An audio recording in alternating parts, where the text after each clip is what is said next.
From losing everything to having all of this was the adventure of a lifetime.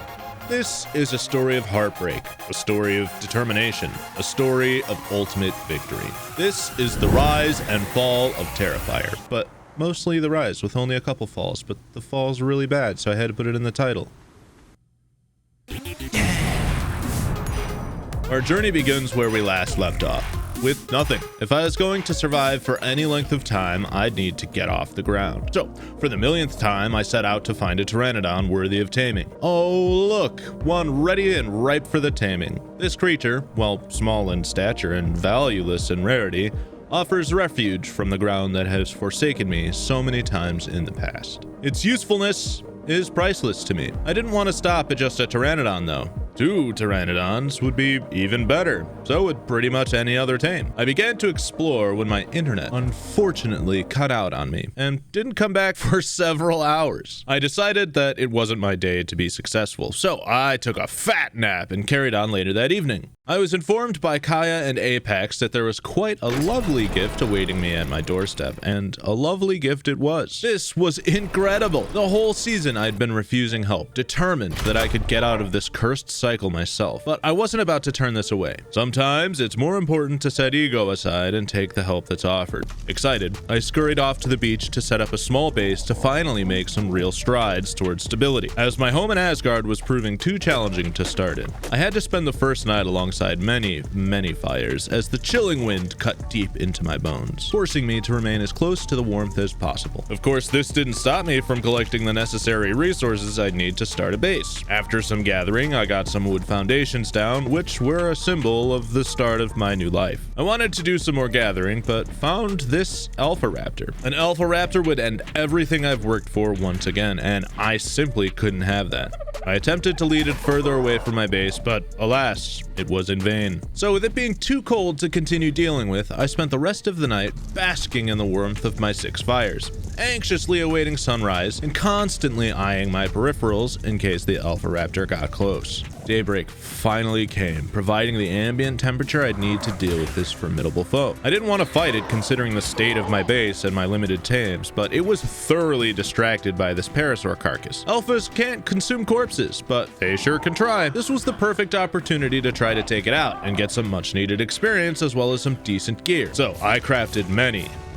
arrows and made my way atop this boulder, which I deemed safe from this alpha should the parasaur decompose during the battle. I fired and fired my little heart out and whittled the beast's health down bit by bit until... Yo, why? There's an alpha raptor right here, bro. If this pteranodon gets killed, I will put the wrath of God in you. I swear to God. Just help me kill it. Just help me kill it. Or go away. I don't know. Choice is yours. And so he did. Together, we were able to take the alpha raptor down to a fraction of health, and he graciously let me get the final shot on it to get the levels and gear. I gathered the prime from it for a later time and retreated back to my base, feeling much safer than I had before. From my perspective, it was smooth sailing from here. I realized that because I had a decent bit of levels, there was really no reason for me to live in a wood shack. So I replaced the foundations with stone and continued to build up from there. As I was gathering, crafting, and building, as one does, I noticed a nearby pteranodon that was actually better than the one I had. And being a creature of vanity and security, I began the taming process. To my surprise, there was also a parasaur no less than 30 feet away, begging to be my friend. Who am I to deny a helpless creature the warmth and security of friendship? With 2 tames underway, I continued slaving away at the nearby resources, gathering as many as I could while the area was safe, knowing this labor would prove fruitful soon enough and contemplating my next move. I got a mortar and pestle down in the midst of my thought experiment and the parasaur tamed as well. Hello, friend.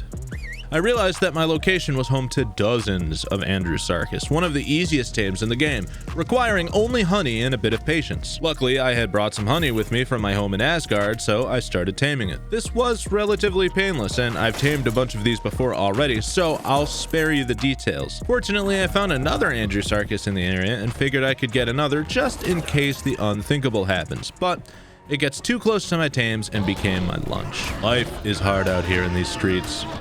During that whole debacle, the new Pteranodon tamed, so I swapped saddles and made my way to the nearby swamp island so I could get a couple runes that would provide me with an XP boost while I built my base up. One at the castle, and another on the way back. Fortune was with me on this day. So I built the walls of my new home, each one signifying a step closer to success and safety. With each wall came more experience, which meant a greater chance of survival and greater peace of mind. I was on a roll, so I placed some refining forges down and realized that if I wanted to have a smithy, I'd need more room. So I tore down this jagged section of my base and replaced it with a much needed expansion to my home. Down goes the smithy and up go my chances of success, along with my optimism and confidence. Either way, it was time to prep for a Maywing tame. I crafted a fabricator and threw it down in Asgard so I wouldn't have to move it later, and also had something to look forward to. While I was in Asgard, I crafted up some polymer to make net projectiles, which would ultimately make the Maywing tame easier, and realized I would also need some cryopods to get the Maywing back quickly and safely. So off to the oil biome I went, hastily collecting as much as I could carry on my Pteranodon. My caution paid off because I made it out of there in one piece and got back to my base in Asgard. I was able to craft some soul balls, which are the equivalent of cryopods but in mod form, as well as this soul gun. Essentially all this does is allows me to cryo creatures instantly and from a distance. Pretty stinking nice if you ask me. Anyway, with all the prep work out of the way, it was time to tame a Maywing. As I flew into the dangers of the redwoods, I reflected on the things I was grateful for, as my success could come to a screeching halt in a matter of seconds. With feelings of uneasiness and a near panicked mindset, I netted the first Maywing I saw, knocked it out, and fed it prime meat. Because of my luck so far in the season, I knew there was a very high chance of this Maywing getting eaten by one of the dozens of creatures that would want to consume it in the redwoods. Because of this, I waited just outside of render distance at Green Ob until it was fully tamed. In what felt like slow motion, I pulled out my soul gun, cryoed the Maywing, and flew away, feeling what I would expect thieves to feel like after a successful heist. Pure joy, adrenaline, and a whole lot of dopamine. I had been on for hours, so I decided it was time to recap and log off for the day. We've waited this long. We have done so much. We got this as a gift that kick-started this whole starter base. This guy was free basically because we just ran into an Andrewsarchus. This guy was free because he was just over here, level 135. This guy was free because he was just chilling over here. We had the trank arrows for it. And then we have 2 mortar and pestles, 1 for smart powder, 1 for narco berries. We've got our preserving bin. We've got 2 fires. We've got our forages. We've got some storage and our smithy. And then when I logged in the next day, I would face devastation. And not the fun kind that Team Rocket got up to. To protect the world from devastation. To unite all peoples within our nation. At this point, being upset about losing everything is like crying over spilled milk. I've been here too many times before.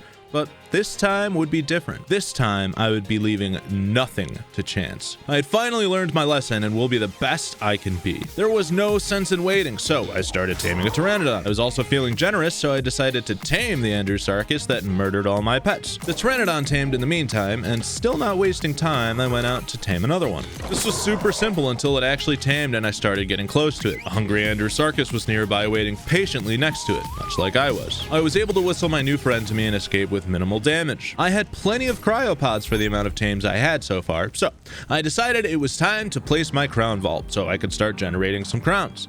The way this works is, over time, the vault generates crown shards. Every day or so, it accumulates 1,000 shards, which then get converted into full crowns. It also generates lockpicks in the same fashion. 1,000 lockpick shards converts into a single lockpick. It takes 1 lockpick to raid somebody while they're online, and 3 lockpicks to raid them while they're offline. Regardless of whether they're online or offline, you can collect up to 3 crowns per raid. The person at the end of the season with the most crowns wins and gets a huge prize. The loser has some sort of punishment for the next season, but we haven't figured out what that is yet, so bear with us until we figure it out. Anyway, I headed back to my beach base and found a 145 Andrewsarchus. I stayed on it for a little bit too long, and it started to attack me and my base, so with a little bit of effort, I was finally able to lead it away. I ended up just letting it kill me so I could hurry back and finish the taming process. Success! A 145 Andrewsarchus was pretty stinking good for the position I was in, so I was very happy. This would protect me until I could get something stronger. At this point, I was fully ready to move out of my beach house and officially move into Asgard. ASG was online and decided to help me out with my move by giving me a pair of teleporters and a much better Maywing in exchange for an IOU. The better Maywing would ensure I had a backup to get around in Asgard. He had a little surprise for me when he arrived too. Hello, Terrifier.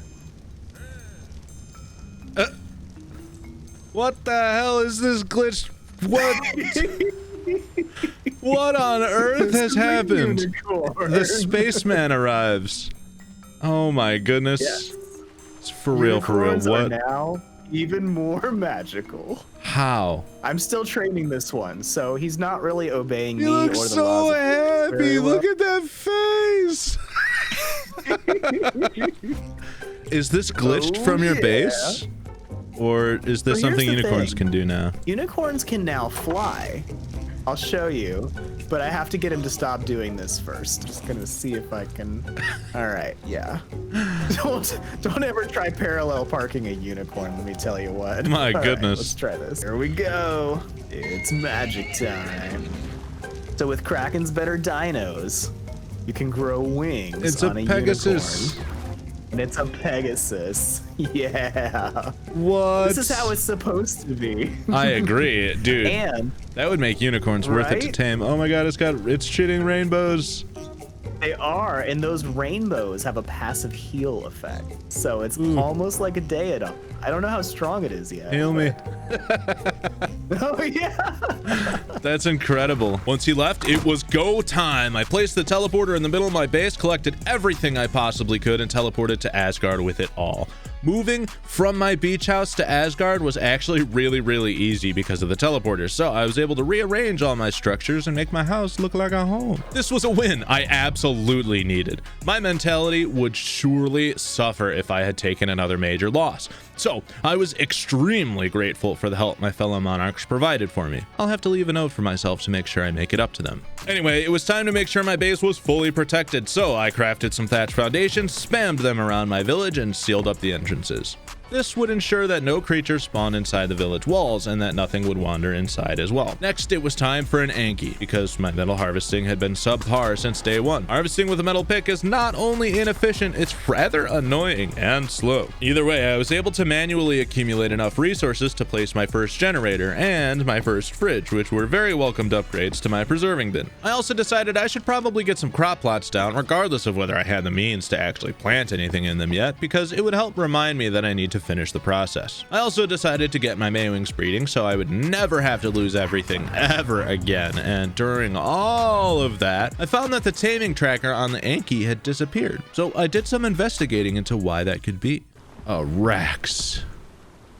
You bitch. As unfortunate as that is, it was no time to be upset, so I got another one knocked out and started the taming process once again. I had gathered a lot of resources by this point, more than enough to get my first griffin tamed, so I set out to the cliffs on the mainland to find a decent griffin. I also remembered that ASG had set up a public griffin trap, so I wanted to check it out before I actually got a griffin in. This was a really nice trap. The pressure plate closes the gate and locks the griffin in. Very intuitive. It definitely made trapping this griffin easier than it could have been, but just because it was trapped, knocked out, and full of food didn't mean the challenge was over. Griffins have insanely high torpor drain, which means I was very much so on the clock to come back and monitor it so it didn't wake up. The problem is my Anki had tamed and there was no chance I was going to let it get eaten by a Rex, so I hurried my way home, navigated my Pteranodon through the gate, and got it in a cryopod, scurried over to my Anki, cryoed that, and flew back to the Griffin where it thankfully tamed without an issue. Whew. Yet another win. Actually, this whole episode has been full of wins. I really needed them, but at least now I'm in a position to do some breeding, some farming, and really fortifying my crown vault. Before I logged off for the day, I found a max level tech stego that would be absolutely perfect for soaking turrets. So I knocked it out, fed it, and waited. Upon my return, it had a bit of a fight on its hand, but it was nothing my new friend and I couldn't handle. This puts us in a wonderful position. I think I can officially say I've established myself on the arc. Thank you so much for your time today, and we'll see you in the next video. Bye!